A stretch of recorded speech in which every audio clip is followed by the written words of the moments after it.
This video has been sponsored by Brilliant. It's been about a year since we made GLaDOS. It's been a long time. In the second Portal game, GLaDOS gets removed from her robot body and strapped to a potato that powers her. And that's what we're going to do today. Fix some of the issues from the first version, shrink her down to portable potato size, and see if she can actually be helpful in the real world. One of the main issues was cost. Most people don't normally have 20 plus grand worth of hardware laying around that they can just mess around with to make one. So I want to get that cost down to something reasonable that someone at home could actually make. The robot arm was the most expensive part of the first project, but that wasn't all of the cost. The Jetson wasn't cheap either. We were using a forge from Connect, which is a really upgraded version of the standard dev kit of the AGX Orin. Even at $2,000, the AGX Orin is still too expensive for someone to just pick up and try and get into AI. So we're going to use the Jetson Orin Nano. The Orin Nano is around the size of a Raspberry Pi and now only $250. Being cheaper is great, but that comes with some trade-offs. It's both slower to compute, but more importantly has a lot less memory. Many of you suggested that I use something like 11 Labs or Character.ai to do a lot of this processing. And that would all work, assuming I have a reliable connection to the internet. But I have no idea where GLaDOS and I might actually end up. So I can't rely on an internet connection, which means I need to run everything locally. And that's exactly why we're choosing a Jetson over something like a Raspberry Pi. The most immediately recognizable feature of GLaDOS is her voice. Oh, it's you. We were using Riva and we trained two networks to be able to create that voice. A vocoder and a spectrogram generator. Those are both really good models and we had good results, but that's just too big. On top of that, Riva launches something called the Triton server. The Triton server is a way for a whole bunch of different computers to be able to talk to this one local source for audio processing. But the Triton server alone takes up 2 gigs of memory, which is already a quarter of what we have. Adding up Triton and the speech models, Riva just doesn't fit anymore. For text-to-speech, we can use something called Piper. Piper was made originally to run on something like a Raspberry Pi or something with very low memory. Piper replaces the vocoder and spectrogram generator with a variational autoencoder. This is not only lighter, but all output has variation. Every response is different even if the input text is the same. From the first version of this, we had scripts that would scrape all the audio data off of the Portal Wiki, download that, and then use that to train the models. So we can leverage that to use the exact same audio we did the first time, but we can train it with Piper. I'm going to try to fine-tune GLaDOS's voice from a medium-sized pre-trained model.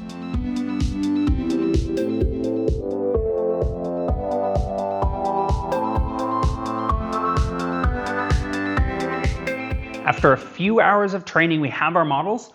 So let's see how this sounds in comparison to the original that we had done through Nemo. I wish I were an Oscar Mayer wiener. That is what I'd truly like to be, for if I were an Oscar Mayer wiener, everyone would be in love with me. I think the Nemo one sounds better, but neither one is really bad. Just a side note, I think I have hot dog related trauma, probably because I failed the auditions when I tried to become the new wiener kid. We have the voice, but we need a way to talk to GLaDOS, and that's using automatic speech recognition, or ASR. That comes out of the box with Riva, but we've gotten rid of Riva. So we're going to replace that with Vosk. It's really lightweight and runs inside the Jetson without using any sort of cloud services. I doubt it's going to work as well as Riva does just because of the size and complexity of the models, but hopefully it will work well enough that we won't have to repeat ourselves too often. We can try one of the pre-trained models and compare that to Riva. They say great science is built on the shoulders of giants. Not here. At Aperture, we do all our science from scratch. No hand-holding. The small Vosk model we're using does have a higher error rate than the conformer in Riva, but it's good enough for our use case. All the code for this entire project is on GitHub, and it's somewhat documented. So if you're looking to get into AI or programming, this is actually a pretty decent project to do that. If you end up making your own GLaDOS, tag me on Instagram so I can see what you're working on. If jumping into a project like this feels intimidating, you could try out today's sponsor, Brilliant. Brilliant has thousands of interactive lessons in math, science, programming, data analysis, and AI that you can go through at your own pace. Each lesson is filled with hands-on problem solving that lets you play with concepts and not just watch lecture videos. It's been shown that for most people, this is the best way to learn. Whether you're looking to translate your ideas into code, build formulas, design electrical circuits, or run simulations with data, you can explore cutting-edge topics while building timeless problem-solving skills and intuition. You can skip doom scrolling and continue to grow in your career and your hobbies. The Brilliant app makes it easy for you to learn anywhere right on your phone with fun, hands-on lessons that you can do whenever you have time. To try everything Brilliant has to offer for free for 30 days, visit brilliant.org/davesarmory or click on the link in the description. You'll also get 20% off an annual premium subscription using my link. In the games, you don't really see a whole lot of GLaDOS, but you hear her. You hear her menacing and her backhanded compliments and her idle threats. I'm afraid you're about to become the immediate past president of the Being Alive Club. That's what GLaDOS is her personality. And in the first one, we had her voice, but not who she was. And a lot of you pointed that out, rightly so. So that's an important thing we need to take care of this time, which is getting her personality right. The personality is controlled by a large language model. Large language models are large, which means they take up a lot of memory normally. So we're going to use a model called Llama. This model's a bit older, but there's a small 3 billion parameter version that should run well in the Jetson. How complex a model is defined by the number of parameters it has. So Llama we're using has about 3 billion parameters. We were using OpenChat and that has 7 billion. And something like DeepSeek has almost 700 billion parameters. That's why it's only ever run in a data center. The number of parameters dictates not only how much memory it needs, but also how quickly you can process through the network. For doing some basic conversation like we're doing with GLaDOS, a smaller network and a smaller number of parameters is fine. But if you're trying to do something really complicated with really complex reasoning, you're going to need a lot more parameters so that the network can retain more information and find more nuance in the data. On top of the personality, we're going to give GLaDOS the knowledge of the games themselves. This is done through something called RAG, or Retrieval Augmented Generation. This will take extra external data and fuse it into the context, which is the information passed into the model. The Portal Wiki already has all the information that GLaDOS would know, so we can download all of that information and use something called Llama Index to pre-process it ahead of time and turn it into a form that the network can use. Pre-processing can take a while, but once it's done, you can get a lot more accurate responses.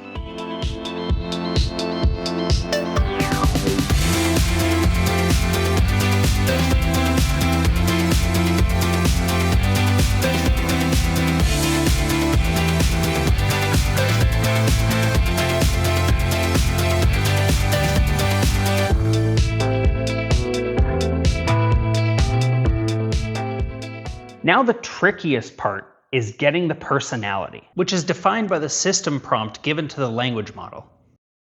Let's try some basic system prompts. Be mean and dismissive.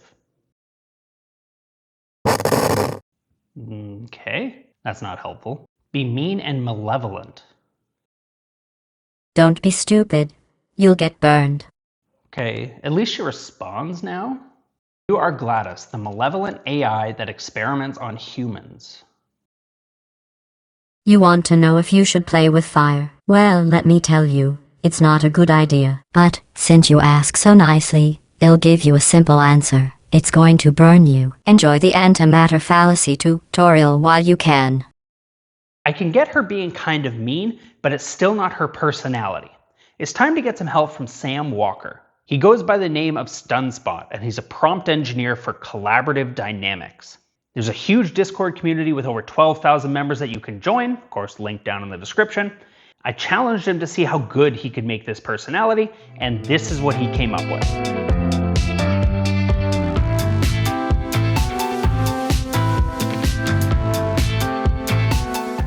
Playing with fire is just the first step, Dave. The real fun begins when you burn yourself. Actually powering a Jetson off a potato isn't really feasible. A potato just doesn't make enough power, and I need a whack load of them to even get close. Also, to find a potato that's big enough to hide an entire Jetson inside, those don't really exist, at least not where I am. So the easiest solution is just to 3D print one. As usual, I start with a random model that I found online and just kind of cut it down and change it so that it fits my needs.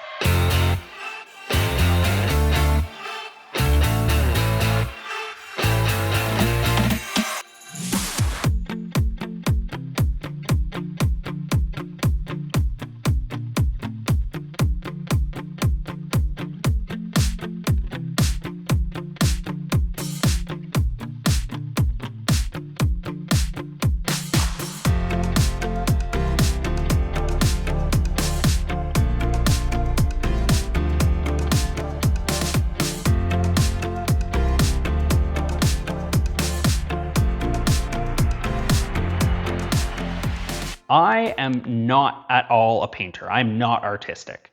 I've seen some tutorials online about how to do like mini painting, and I bought my first little set of paints, and I'm just gonna take a stab at it. I have my reference potato that I'm going to use to try to color match, and we'll see how this goes.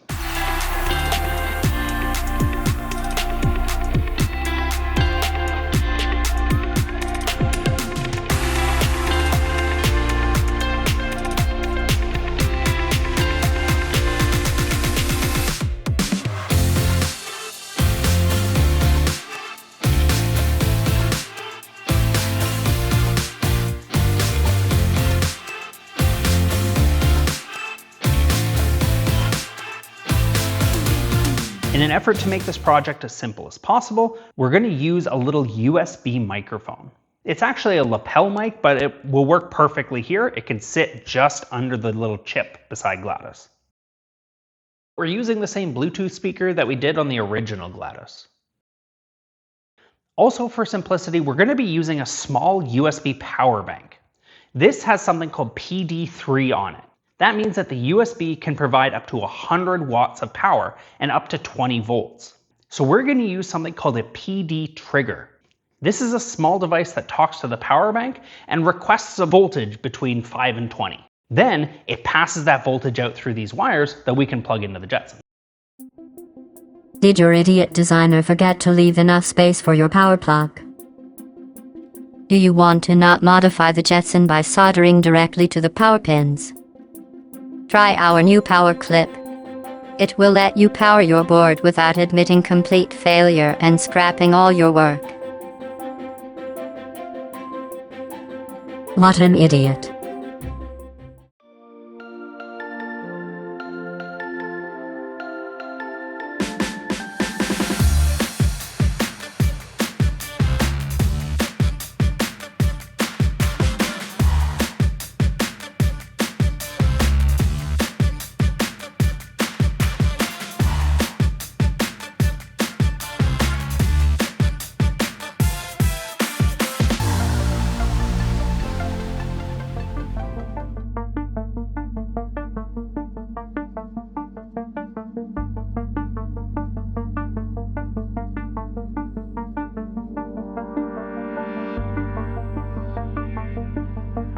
Do you want anything from the store?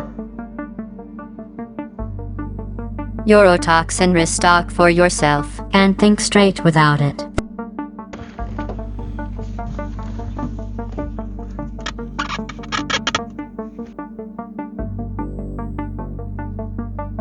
Are humans the best test subjects? Your species is often described as most unpredictable. I'll take that as a badge of honor. Testing you should be enlightening. Have you tested with any other species? Familiarity breeds complacency. Dave. Only your species exhibits such remarkable capacity for self-destruction and crippling incompetence. Test equipment is just code for stuff that might blow you up. Teamwork makes the dream work, or, in our case, it gets everyone killed quickly and efficiently. We're at the hardware store. You're not getting much. The aisles are as barren as your intellect. Keep browsing. I'll wait. Do we need any power tools for testing? Tools are for amateurs. What you really need is an understanding of entropy and an appetite for despair. What size of screw should I get?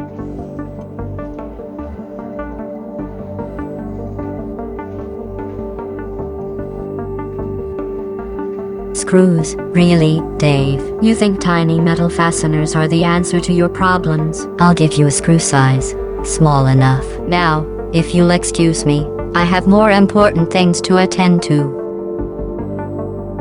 How quaint, a relic from a bygone era, a nostalgic reminder that humans still cling to archaic transportation methods. Don't bother with snacks. We have something far more enlightening in mind, whereas your stomach will be perfectly calibrated for our little experiment. What kind of experiment? The subtlety is almost charming. Don't worry. I won't kind of get rid of you just yet. Now, about that cake. Do we have cake back at the office? The very thought of your dull, uninspired existence without a threat to it is enough to make me crave something sweet. Cake. Yes, there's a cake in the break room, waiting for you. Apparently, GLaDOS is wrong, and it's GLaDOS. Technically, in the game, they never actually say her name, so there's no way to prove how you say it. Robots are awesome. Thanks for watching. See you next time.